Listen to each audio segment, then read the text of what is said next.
오늘 우리에게 주시는 하나님의 말씀은 창세기 32장 21절에서 32절까지의 말씀입니다. 그 예물은 그의 앞서 보내고 그는 무리 가운데서 밤을 지내다가 밤에 일어나 두 아내와 두 여종과 11 아들을 인도하여 야복 나루를 건널세 그들을 인도하여 시내를 건너가게 하며 그의 소유도 건너가게 하고 야곱은 홀로 남았더니 어떤 사람이 날이 새도록 야곱과 씨름하다가 자기가 야곱을 이기지 못함을 보고 그가 야곱의 허벅지 관절을 치매 야곱의 허벅지 관절이 그 사람과 씨름할 때에 어긋났더라. 그가 이르되 날이 새려하니 나로 가게 하라. 야곱이 이르되 당신이 내게 축복하지 아니하면 가게 하지 아니하겠나이다. 그 사람이 그에게 이르되 내 이름이 무엇이냐? 그가 이르되 야곱이니이다. 그가 이르되 내 이름을 다시는 야곱이라 부를 것이 아니요 이스라엘이라 부를 것이니 이는 내가 하나님과 및 사람들과 겨루어 이겼음이니라. 야곱이 청하여 이르되 당신의 이름을 알려주소서. 그 사람이 이르되 어찌하여 내 이름을 묻느냐 하고 거기서 야곱에게 축복한지라. 그러므로 야곱이 그곳 이름을 브니엘이라 하였으니 그가 이르기를 내가 하나님과 대면하여 보았으나 내 생명이 보존되었다 함이더라. 그가 브니엘을 지날 때에 해가 돋았고 그의 허벅다리로 말미암아 절었더라. 그 사람이 야곱의 허벅지 관절에 있는 둔부의 힘줄을 쳤으므로 이스라엘 사람들이 지금까지 허벅지 관절에 있는 둔부의 힘줄을 먹지 아니하더라. 아멘. 유현경 씨가 쓴 진호야 사랑해라는 수기를 오늘은 먼저 소개를 잠깐 할까 합니다. 한국 TV에도 소개된 적이 있는 이 책은 그녀가 장애 자녀인 진호를 양육하면서 겪은 일들을 정리한 수기이지요. 장애 아동을 양육해본 부모님이라면 누구나 공감할 만한 참 눈물 없이는 읽을 수 없는 가슴 아픈 사연들이 이 책에는 빼곡히 담겨 있습니다. 진호가 유치원 가기 전쯤에 이 자폐 증세가 나타나기 시작하면서 이 유현경 씨가 아이를 어떻게 핸들할 수 없는 상황이 자꾸만 시작되는 것입니다. 마트에 데리고 갔더니 그 주스 캔의 매끈한 느낌이 이 자폐 아동에게는 자극이 좀 받아들이는 방식이 특별하거든요. 그게 너무 좋은 거예요. 아이가 그걸 하나씩 끄집어내서는 다 손에 닿는 대로 캔을 따서는 바닥에다 막 쏟기 시작하는 거죠. 엄마가 야단을 치고 해도 뭐 전혀 신경 쓰지 않고 잠시만 눈을 떼면 막 그런 일들을 하니까 마트를 데리고 갈 수가 없는 거죠. 놀이터에 데리고 갔더니 그 미끄럼틀에 올라가서 미끄럼으로 내려오질 않고 옆으로 뛰어내리는 겁니다. 2m가 넘는 높이에서 막 애가 겁도 없이 뛰니까 막 엄마의 가슴이 콩알만해지는 것이죠. 또 그 바닥에 있는 흙을 쥐고는 그걸 자기 얼굴에 뿌려요. 이 흙이 얼굴에 닿는 느낌이 너무 좋은 거예요. 막 좋아하면서 웃으면서 이걸 막 뿌려대니까 뭐 눈이 남아날 리가 없죠. 눈에 균이 들어가서 막 고름이 생기고 병원에 데려갔더니 간호사 3명, 4명이 들러붙어도 이 아이 하나를 어떻게 진정을 못 시키는 겁니다. 결국에는 막 팔다리를 이렇게 미라처럼 꽁꽁 묶다시피 해가지고는 묶어놓고는 의사가 막 눈에서 고름을 짜내고 치료를 해야만 했습니다. 그 정도 일은 그래도 양반이죠. 한 번은 액자가 깨졌는데 그 막 유리들이 조각이 나서 흩어지는 걸 보고는 그게 흙인 줄 알고 그걸 손으로 집어서 막 자기 얼굴에 뿌리는 거예요. 그런 위험천만한 일들이 한두 번이 아니었는데 한 번은 4층 아파트 난간에서 어느 아주머니 집에 모여서 아줌마들이 수다를 떨고 있는데 그동안에도 이 유현경 씨는 방에 있는 그 아이한테 온 신경이 다가 있는 거예요. 지금 이야기하는 것 같지만 속으로는 또 우리 진호가 어디서 사고 치지 않을까? 애들하고 잘 노나? 그러고 있는데 갑자기 방에 들어간 한 아주머니가 깍 하고 소리를 질러서 막 불이 나게 뛰어 들어가 봤더니 그 4층 아파트 난간에 아이가 이거 난간을 붙잡고 매달려가지고 그네 놀이를 하는 거예요. 대롱대롱 이렇게 매달려가지고. 그 팔에 힘이 또 빠지면 떨어지면 아이가 목숨을 잃기죠.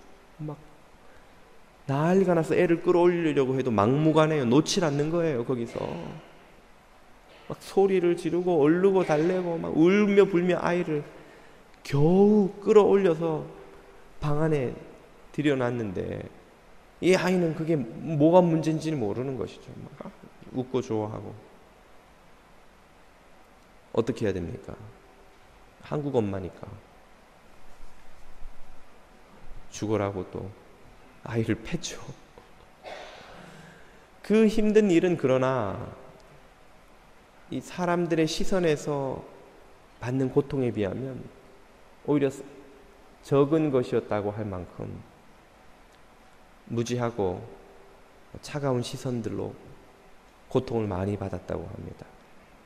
아이는 점점 커져가고 힘은 세져가고 엄마가 어떻게 할 수 없는 상황이 계속 벌어지는데 모르는 사람들은 무심코 지나가면서 애를 그 모양으로 키우냐고 심한 말을 하고 갈 때면 정말 가슴이 찢어지는 것만 같은 거예요. 유치원에 눈치를 봐가면서 아이를 겨우 집어넣었는데 얼마 지나지 않아서 다른 학부모들이 원장에게 찾아와서는 저 아이를 내보내지 않으면 우리가 다 유치원을 옮기겠다고 그렇게 말하는 것을 들었을 때 정말 죽고만 싶어서 아이를 태우고 강가로 가서는 너하고 나하고 여기 빠져 죽자. 너도 나도 더 이런 고생 안 하고 살 텐데. 그 앞에 서 있다가 집으로 돌아온 게 한두 번이 아니었다고 합니다. 아이가 통제가 안 되니까 엄마도 분을 이기지 못해서 한 번씩 폭발하면 죽어라고 아이를 매질을 하는 거예요. 아이는 왜 맞는지도 모르고 막 소리를 지르고 그러다가 끌어안고 울며 보낸 세월이 얼마인지도 모른다는 거예요. 그래서 그 책의 이 한 챕터 제목이 이러다가 미칠지도 몰라. 지금 장애가 있는 게 아이인지 자기인지도 모르겠다는 거예요. 아마 이 유현경 씨에게 인생이란 무엇입니까? 라고 묻는다면 끝나지 않는 고난과의 힘겨운 씨름입니다. 라고 대답하지 않을까 생각합니다. 많은 장애를 가진 부모들의 소원이 이 아이보다 하루를 더 살고 죽는 것이죠. 내가 먼저 죽으면 누가 이 아이를 엄마처럼 아빠처럼 돌보아 줄 것인가? 내가 하루라도 더 살고 죽어야 이 아이를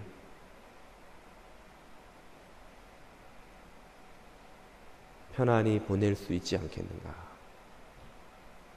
그 말은 이 장애아를 둔 부모님에게는 그 고난이 죽을 때까지 끝나지 않는다는 이야기죠.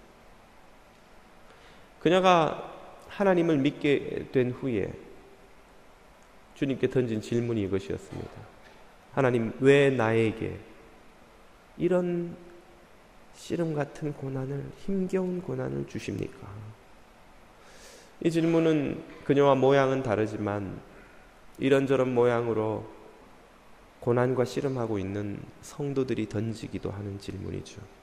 하나님, 왜 이토록 힘겨운 씨름 같은 인생을 저에게 주십니까?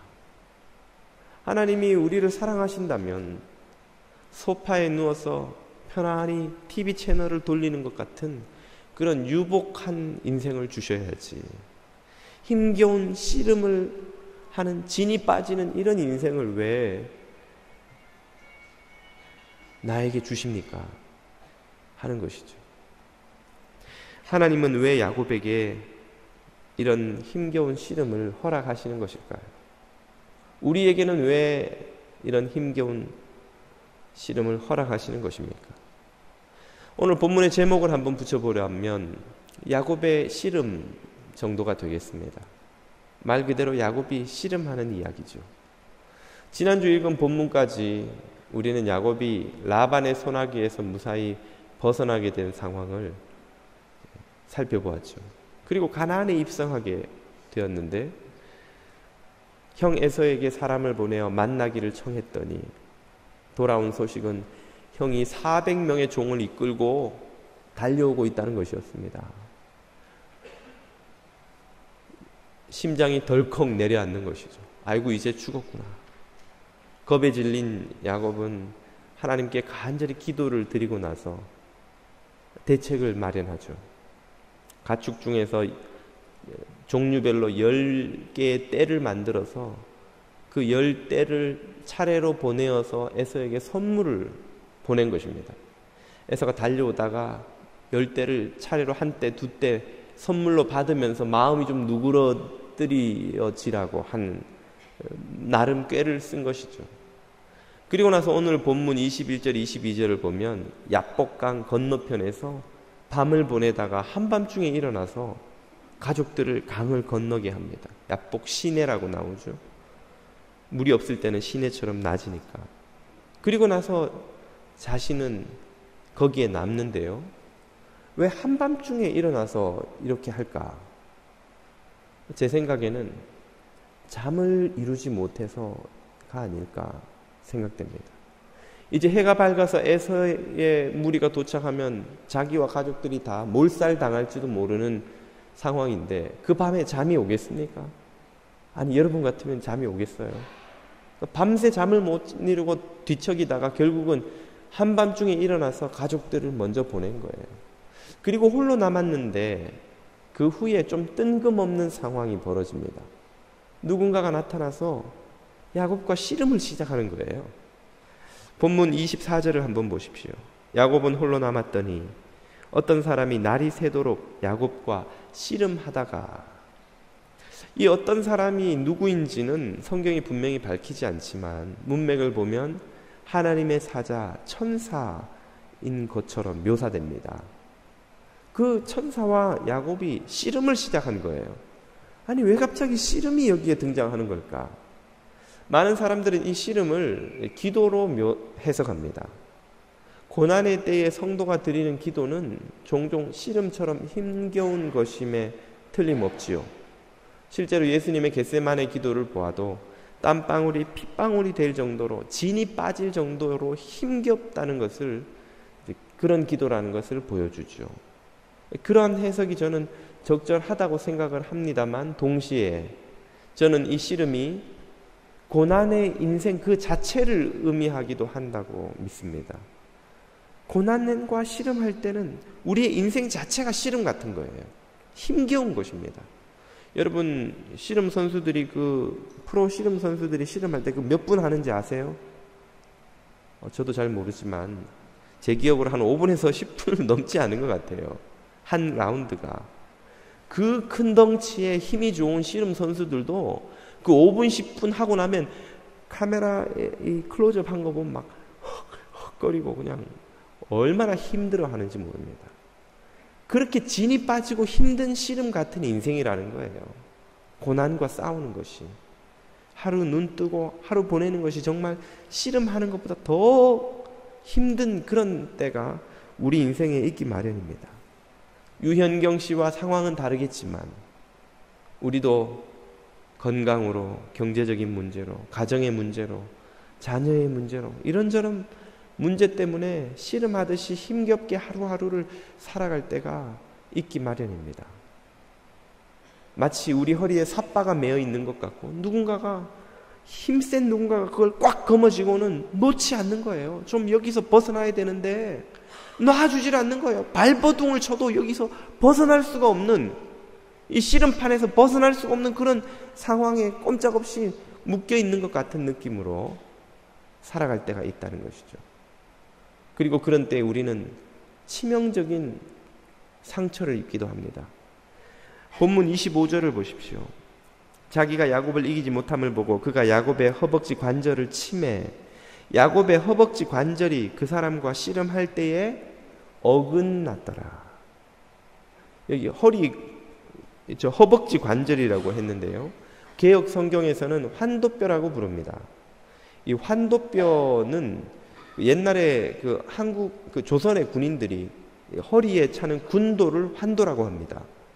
그 군도를 허리에 차는 때에 이 차는 뼈라고 해서 환도를 차는 뼈, 환도뼈라는 단어가 생긴 것이죠.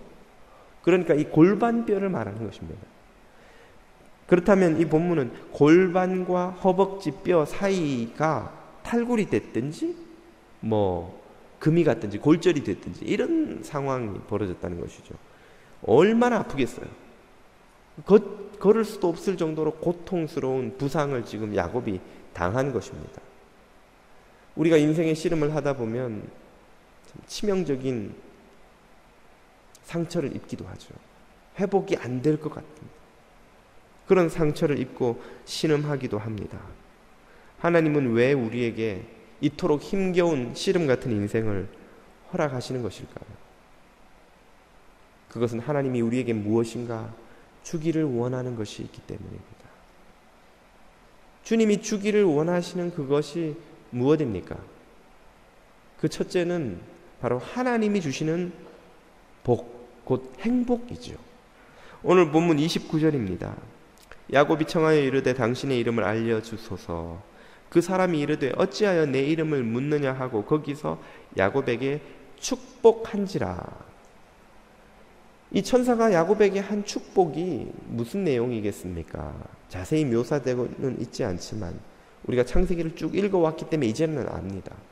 아브라함에게 주셨고 이삭에게 주셨고 야곱에게도 똑같이 주셨던 땅의 복과 자손의 복이죠. 그 복을 야곱에게 다시 한번 빌어주셨다는 거예요. 이게 무슨 의미가 있습니까? 지금 내일 아침이면 내가 칼에 맞아 죽을지 말지가 문제인데, 아니 내게 땅을 주시고 자손을 그렇게 많이 주시겠다는 복이 무슨 의미가 있냐는 것이죠. 이것은 내일 아침에 벌어질 일을 다 아우르는 복이라고 할 수 있습니다. 다시 말해서 이 너에게 준 자손의 복의 약속이 성취되려면 내일 아침에 네가 죽으면 된다 안 된다? 죽으면 안 되죠. 죽어버리면 자손의 복이 어떻게 이루어집니까? 그 말은 너에게 이런 영원한 복을 주겠다는 것은 내일 아침에 네가 죽지 않는다는 거예요. 그걸 믿으라는 거죠. 그걸 믿고 평안을 얻으라는 것입니다. 이것이 우리가 하나님 앞에 인생의 씨름으로 고생하며 기도하며 부르짖을 때 얻는 응답입니다. 우리는 지금 당장 비즈니스가 망할까, 버틸까, 내 병이 나을까 말까, 내 삶의 문제가 해결될까 안 될까로 고민하면서 하나님 앞에 와서 부르짖으면 어떤 응답을 받습니까? 동쪽으로 가면 네 비즈니스가 흥할 것이다. 서쪽으로 가면 귀인을 만나서 결혼할 것이다. 이런 응답을 받으면 전보로 가서 받는 것처럼 속 시원하게 받으면 좋겠는데, 하나님이 주시는 응답이란 대개 어떤 것입니까? 내가 너를 사랑하노라. 내가 너와 함께 하노라. 내가 너와 영원히 동행하리라. 이런 뜬구름 잡는 것 같은 응답을 주시죠. 그러나 그 뜬구름 잡는 응답이 사실은 우리 눈앞에 있는 문제를 당장 해결해 주겠다는 약속보다 더 중요하고 더 큰 은혜의 약속이라는 것입니다. 비유하자면 이런 거예요. 지금 슬럼프에 빠진 타자가 이번 타석에서도 삼진당하지 않을까 막 걱정이 돼서 근심이 돼서 떠는데, 너에게 이번 시즌에 타격왕이 되게 해주겠노라 하는 약속인 거예요.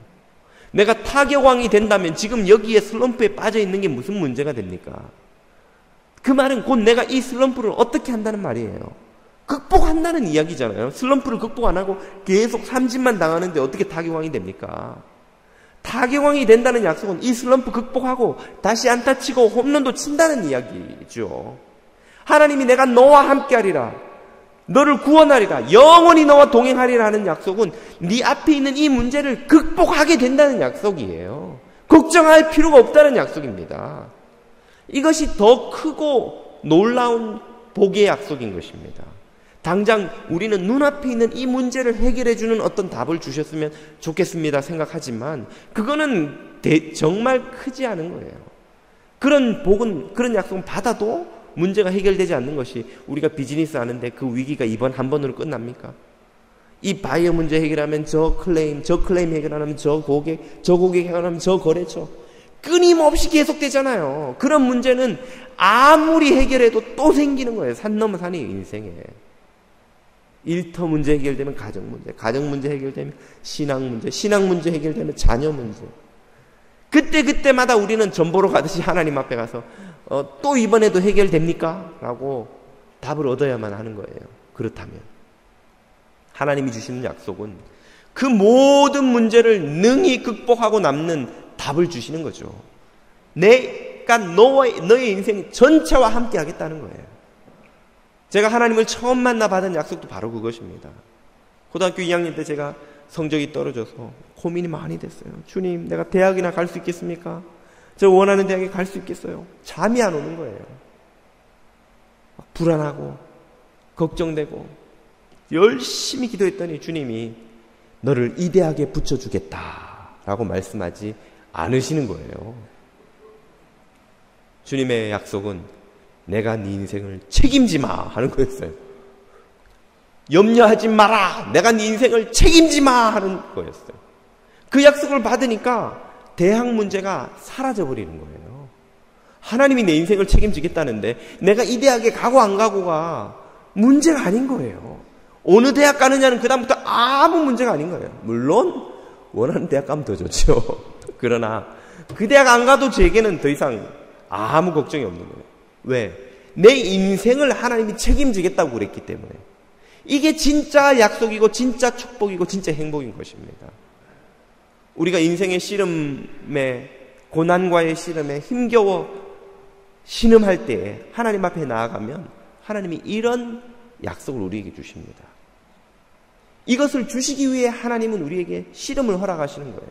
왜냐하면 우리가 씨름하지 않을 때는, 고난과 힘겨운 씨름으로 씨름하지 않을 때는 그런 복의 약속을 기대하지 않기 때문이죠. 눈앞에 있는 편안함과 교만함에 젖어서 하나님의 약속의 말씀이 귀에 들어오지 않기 때문이죠.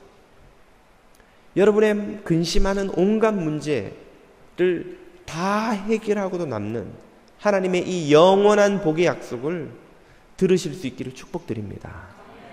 하나님은 우리에게 이런 복을 주실 뿐 아니라 또 은혜를 주시기 위해서 인생의 씨름을 허락하십니다. 본문 30절을 보십시오. 그러므로 야곱이 그곳 이름을 브니엘이라 하였으니 그가 이르기를 내가 하나님과 대면하여 보았으나 내 생명이 보존되었다 함이더라. 하나님을 보고 살아남았다는 것이 엄청난 일입니다. 성경에서는 하나님을 직접 대면한 사람은 예외 없이 다 죽을 수밖에 없는 거예요. 우리가 출애굽기를 보면 모세도 하나님을 보러 나갔을 때 하나님께서 모세를 가리시고 뒤로 이렇게 그 영광을 보여주기만 하셨어요. 왜요? 하나님을 똑바로 보고 그 영광을 감당할 수 없기 때문에. 비유하자면 여러분 옛날 필름 카메라를 쓰실 때에 실수로 필름을 넣어놓고 카메라 뚜껑을 딱 열면 어떻게 됩니까? 순간 햇볕에 필름이 다 타버려요. 그 필름 못 씁니다. 왜? 햇볕이 무슨 잘못을 했길래 그렇습니까? 햇볕은 그냥 햇볕인 거예요. 그러나 그 햇볕의 영광을 그 필름이라는 연약한 존재가 견디지를 못하는 거예요. 이것이 바로 죄인이 하나님의 영광 앞에 섰을 때 겪는 일입니다. 죄인의 그 추하고 더러움은 거룩한 하나님의 영광을 감당하지 못해요. 그러므로 죽을 수밖에 없습니다. 그런데 야곱은 죽지 않았다고 했습니다. 그것에 놀라는 거예요. 하나님이 야곱을 긍휼히 여기시고 그에게 은혜를 베푸셔서 당신의 날개 그늘 아래 야곱을 지켜주신 것입니다. 야곱에게 하나님이 긍휼을 베푸시는 것이에요. 우리가 인생의 씨름, 고난의 씨름을 하고 있을 때 우리는 하나님께서 우리를 얼마나 큰 은혜로 지켜주시는가를 깨닫게 됩니다. 언제 우리가 하나님의 은혜를 깨닫게 됩니까?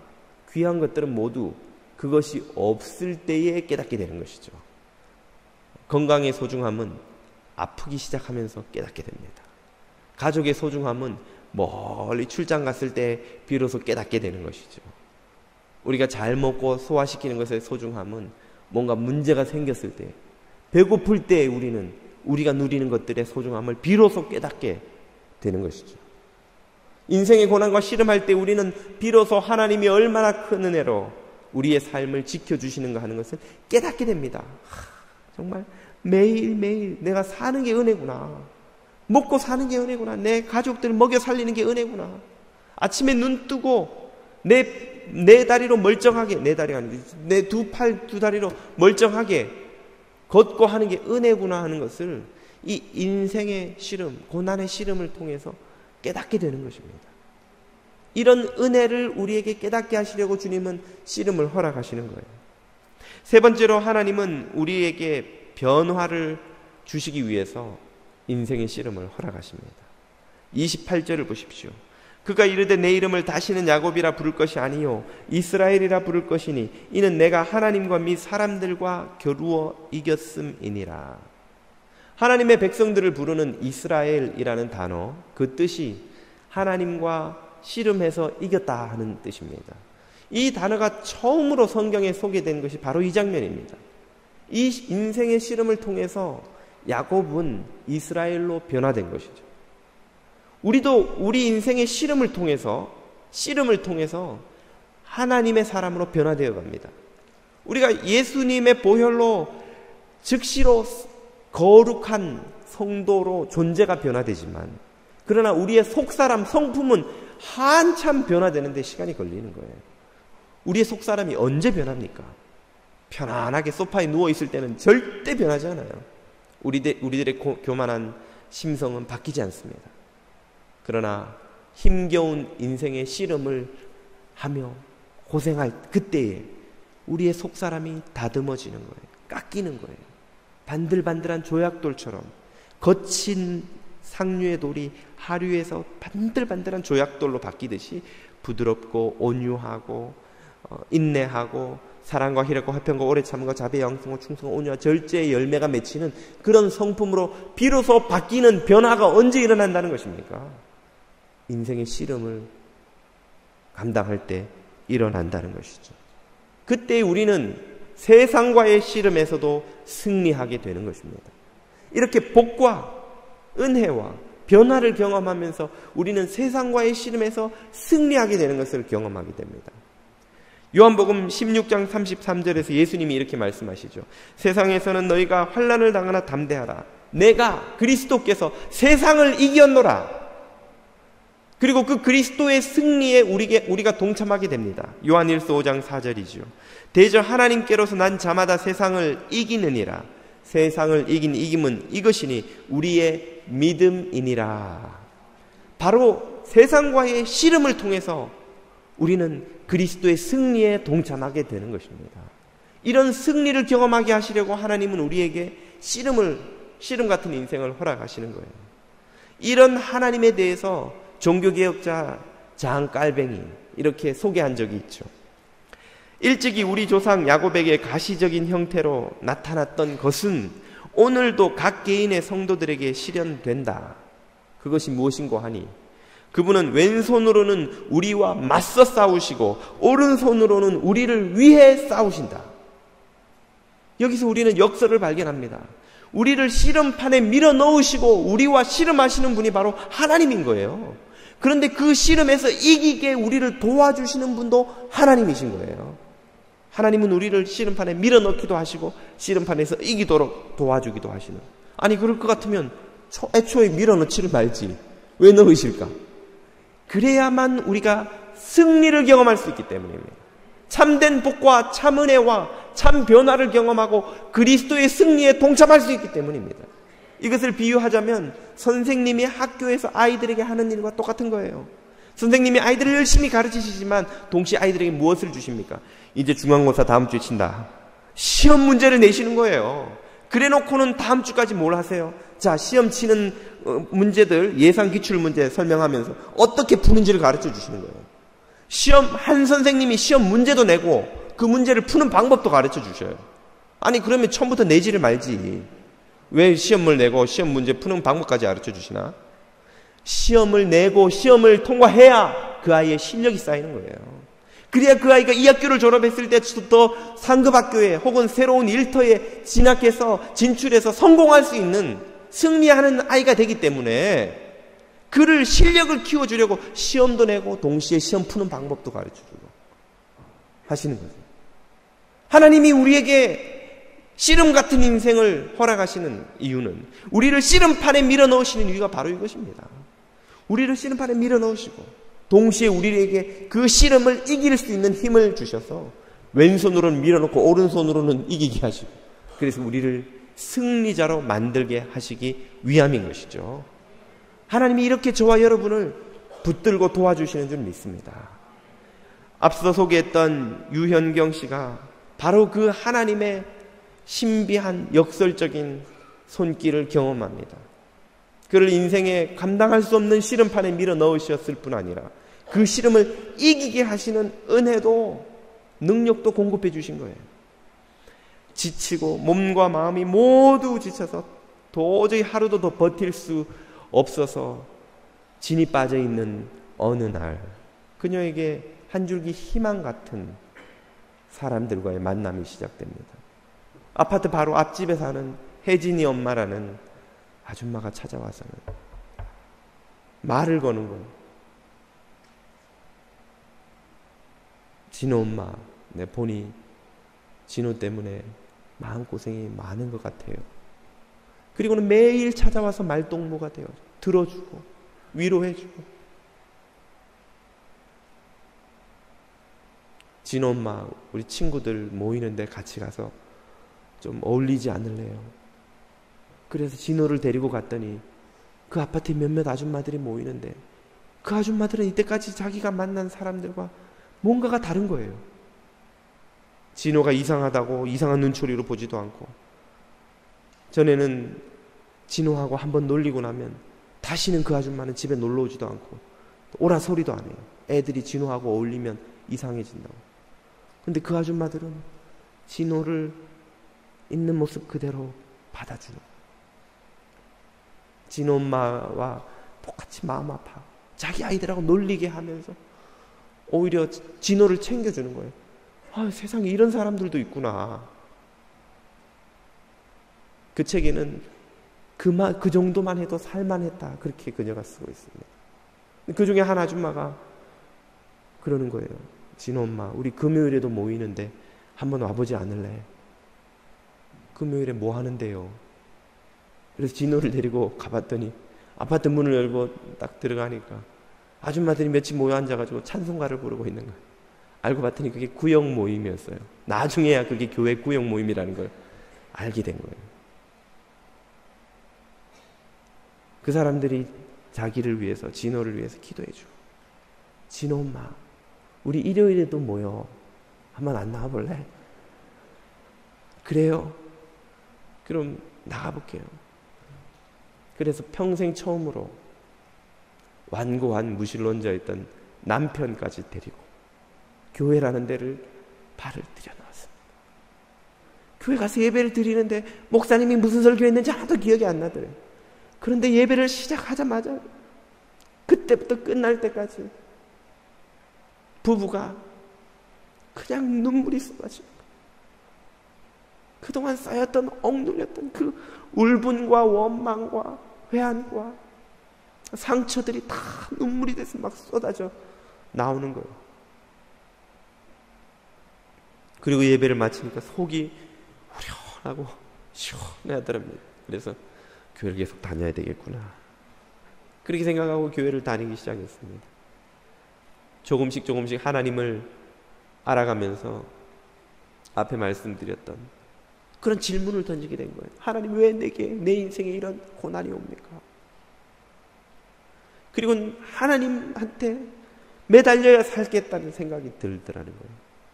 아파트 베란다에 스티로폼을 깔고 그 위에 비닐 장판을 덮어서는 기도실을 만들었어요. 밤마다 거기 들어가서 문 잠궈놓고 소리가 빠져나갈까봐 그 밑에 물 빠지는 구멍까지 비닐로 다 막아놓고는 부르짖는 거예요. 하나님, 저 좀 살려주세요. 하나님, 우리 진호 좀 도와주세요. 좀 살게 좀 해주세요. 그렇게 한참을 기도하던 어느 날 그녀는 마음에 울려오는 하나님의 음성을 듣게 됩니다. 하나님이 말씀하시는 거예요. 진호는 나의 아들이다. 너의 것이라 생각하지 말고 내가 맡겨준 대로 키워라. 그 아이에게는 나의 계획이 있다. 마음에 울려오는 그 하나님의 음성을 듣고 나니까 갑자기 유현경 씨의 마음에서 통곡과 회개가 터져 나오는 것입니다. 그동안 진호를 사람들 앞에서 부끄럽게 여기고 수치스럽게 여기면서 모질게 매질하고 때리고 욕하고 했던 일들, 분에 못 이겨서 아이를 학대하고, 진호가 9살이 될 때까지 단 한 번도 진호의 고통을 생각하지 않고 오로지 내가 받는 고통만을 생각하며 원망하고 분노하고 주변 사람들을 증오했던 그 모든 시간들이 마치 비디오를 틀어놓은 것처럼 눈앞에 쫙 지나가는 거예요. 그걸 모두 하나님 앞에 다 쏟아놓고는 회개의 눈물을 밤이 새도록 흘리며 기도를 했습니다. 그렇게 기도를 하고 나니까 그 가슴에 고름처럼 엉겨있던 분노와 원망이 다 빠져나가고 그 자리를 감사와 희열이 가득 채우더라는 거예요. 그리고는 교회 다니기 시작한 다음부터 사람들에게 지겹도록 들은, 그러나 이해가 되지 않았던 진호가 축복이라는 말이 이해가 되더라고요. 그녀는 그날의 일을 이렇게 쓰고 있습니다. 하나님은 먼저 나를 치유하기 시작하셨습니다. 그렇게 두렵고 겁나던 세상이 전혀 겁나지 않았습니다. 하루하루가 너무나 기뻤습니다. 무엇을 하든 기쁨으로 충만했습니다. 진호는 그때부터 내 인생의 걸림돌이 아니라 나를 구원한 소중한 존재로 변해갔습니다. 어떤 일이 있어도 진호를 훌륭하게 키워 하나님께 영광을 돌려야 한다는 다짐이 끌어올랐습니다. 그때부터 진호와 나를 바라보는 사람들의 따가운 시선과 수군거림 앞에서 당당할 수 있었습니다. 유현경 씨는 용기를 내어서 다시 진호를 열심히 돌보고 양육하였습니다. 진호는 그 후 매스컴을 통해서도 알려진 장애인 수영 국가대표 선수가 되어 장애인 올림픽에서 2개의 금메달을 따내는, 지금은 27살의 청년으로 성장했죠. 그러나 그녀가 거둔 이 성공도 하나님이 성도들에게 주시는 복과 은혜와 변화에 비하면, 하나님이 당신을 의지하는 성도들에게 베풀어 주시는 승리에 비하면 극히 사소한 것이라고 저는 믿습니다. 오늘 우리가 겪고 있는 인생의 시름이 어떤 것이든지, 어떤 환도뼈가 부러지는 고통이 찾아온다 할지라도 물러나지 않고 끝까지 하나님의 손을 붙들고 의지하여 나아가는 이들은 반드시 이런 승리를 경험하게 될 줄 믿습니다. 저와 여러분이 이 승리를 반드시 경험하는 야곱과 같은 승리자가 되시기를 축복드립니다.